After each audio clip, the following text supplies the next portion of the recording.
Bien. Maître Claude Assira, puisque nous parlons des milliards, restons dans les milliards.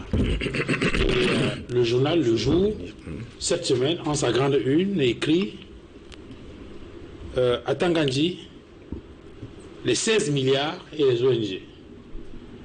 Selon le MINAT, il y aurait des associations qui auraient un fonctionnement opaque et qui mobiliseraient beaucoup d'argent qui pourrait être utilisé dans le sens de la déstabilisation du Cameroun.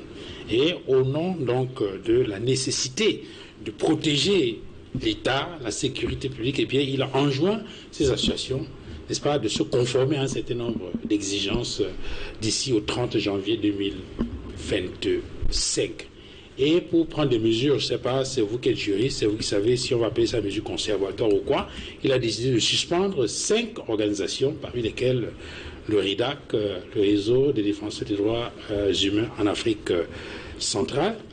La question que je vais vous poser en tant que juriste, c'est de comprendre, n'est-ce pas, cet article 191 du Code pénal qui a été évoqué dans l'exécution de la décision du ministre de l'administration territoriale. Le sous-préfet est venu, au nom de cette décision du MINAT, à poser des scellés sur les portes. Pardonnez-moi, monsieur. Vous touchez, à mon avis, à un problème qui est fondamental, qui est le droit, la liberté d'association. Quand vous glissez sur la question des scellés, qui, de mon point de vue, est annexe, je crains que vos téléspectateurs ne comprennent plus exactement. Non, je vais préciser. Permettez que je précise. Je voulais d'abord planter le décor pour qu'on comprenne qu'il y a une décision qui a été prise par le MINAT qui estime qu'il y a des associations qui sont en marge de la loi et donc a décidé donc, de faire suspendre leurs activités. Et donc dans le sillage de l'exécution de cette décision, le sous-préfet est venu apposer des scellés. Et la PCA du RIDAC a décidé de briser ces scellés-là.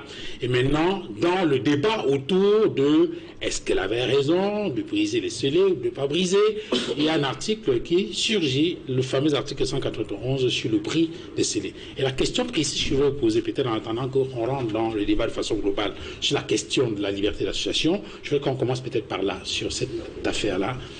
On dit... Est-ce qu'on est libre de briser les scellés? Bonne question.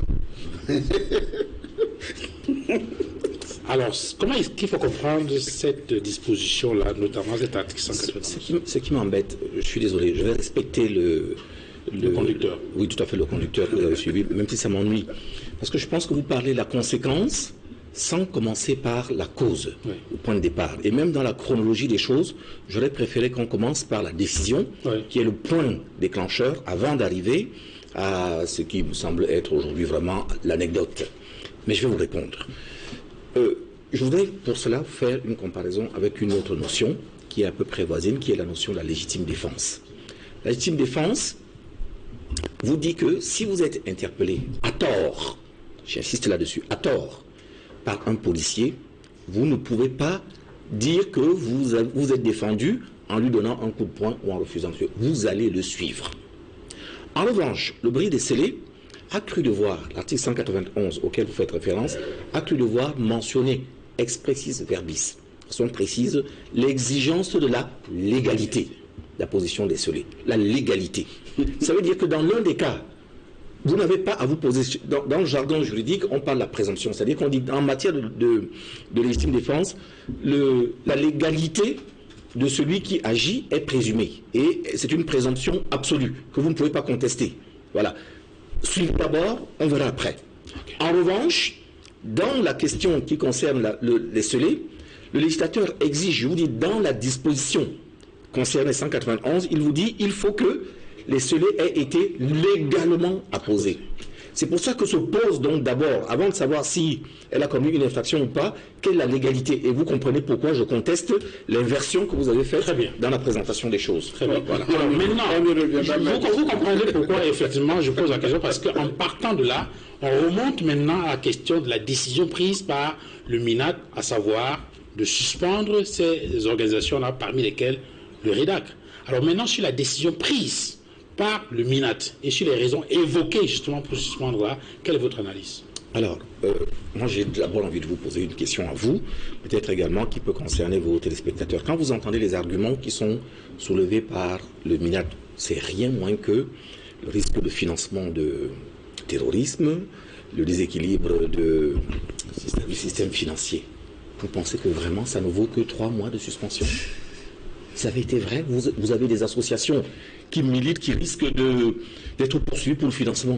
Bon, on va juste leur donner 3 mois, c'est parce que c'est ce que la loi a prévu, hein, c'est tout. C'est tout.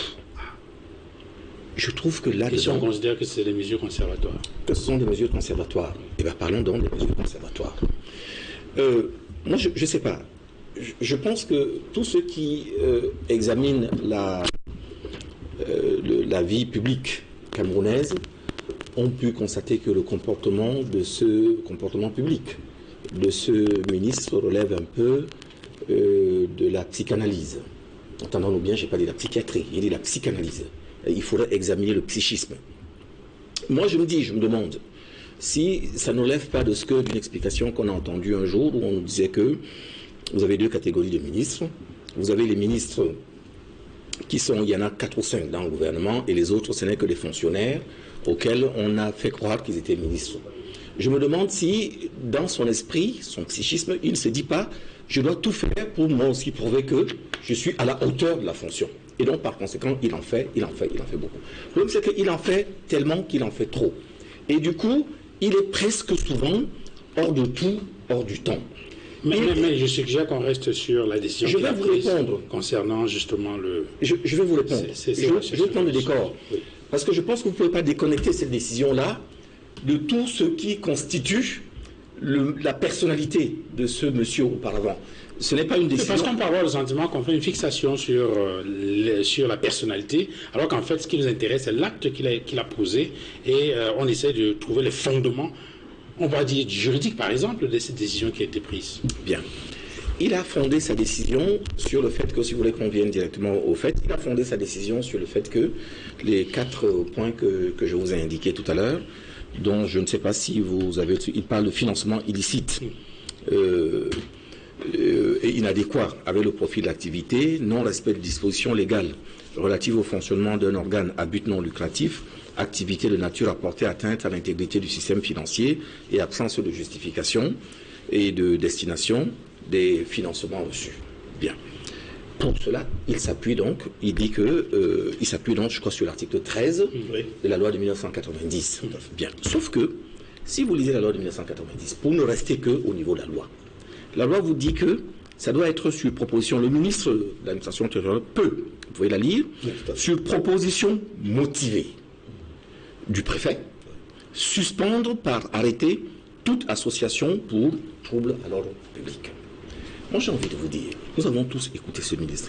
Vous a-t-il dit un jour, nous a-t-il présenté une décision? Il dit que lui, il applique la loi. Vraiment, il les poursuit avec cette hargne que vous venez d'indiquer, parce qu'elles ont violé la loi.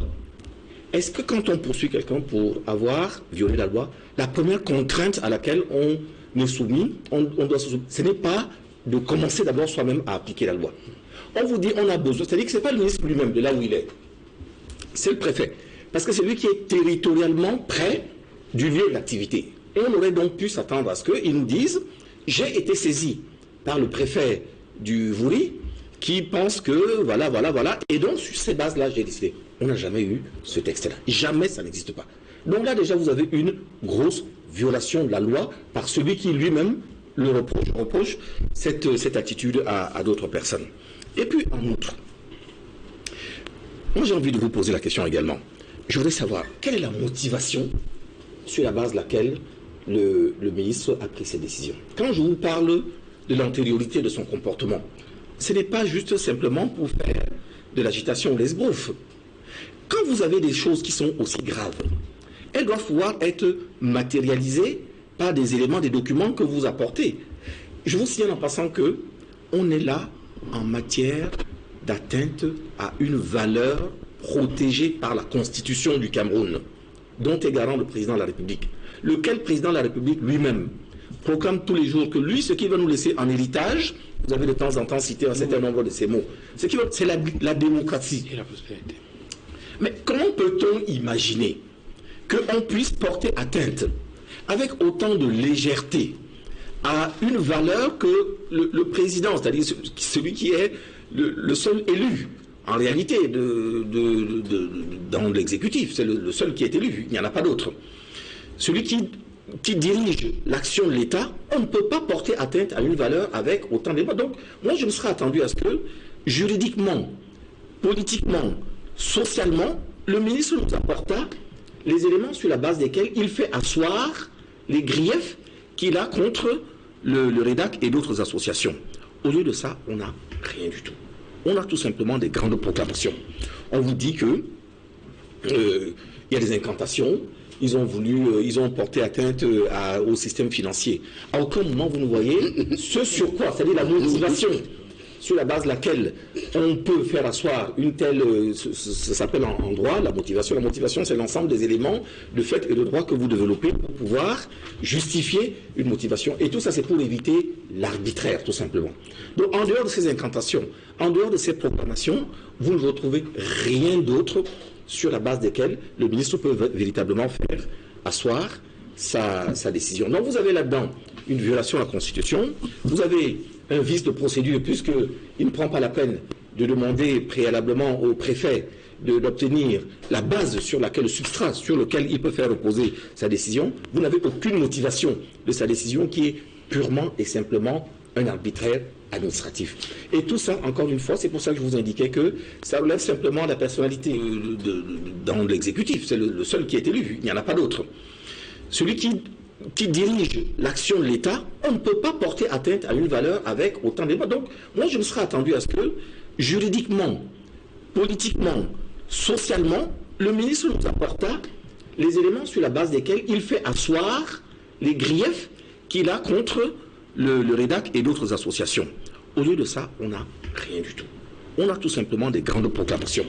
On vous dit que il y a des incantations, ils ont porté atteinte au système financier. À aucun moment vous nous voyez ce sur quoi, c'est-à-dire la motivation sur la base de laquelle on peut faire asseoir une telle, ça s'appelle en droit la motivation. La motivation, c'est l'ensemble des éléments de fait et de droit que vous développez pour pouvoir justifier une motivation. Et tout ça, c'est pour éviter l'arbitraire, tout simplement.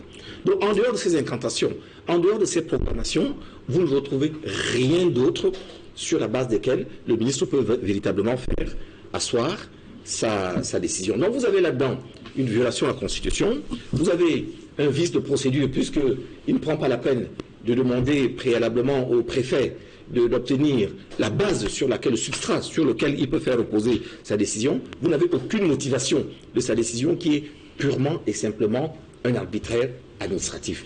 Et tout ça, encore une fois, c'est pour ça que je vous indiquais que ça relève simplement de la personnalité. Voilà, il veut exister. Le pire, l'erreur politique, de mon point de vue, regardez à quel moment il le fait. Je pense que la décision va être du 6. On est à la veille d'un week-end qui va déboucher quelques jours après sur les droits de l'homme. Le 10 décembre, le jour international. Vous ne trouvez pas que ça manque un peu d'élégance quand même? Un peu. Vous n'avez pas cette impression-là? On rentre dans une année d'élection où on sait quel est le poids qu'on jouait autrefois et que jouent ces organes. Vous n'avez pas un peu le sentiment que ça sent un peu de la combination? Moi, j'ai un peu cette impression. Alors, je peux vous dire que nous allons attaquer cette décision. Nous allons l'attaquer et je doute énormément parce que je pense qu'il faut quand même aussi un peu faire confiance à la justice de ce pays. Je ne vois pas un juge qui, sur la base d'éléments aussi vides, aussi creux, aurait la possibilité de conforter, de confirmer. Le seul problème pour lui, c'est que il aura réussi à démontrer encore, dimension psychanalytique dont je vous parlais, que lui, c'est lui qui va être le sauveur, le dernier bastion, qui va sauver la République. Il n'y a que ça. En dehors de ça, vous n'avez rien d'autre dans ce dossier. Alors, honorable John Lemot, en observant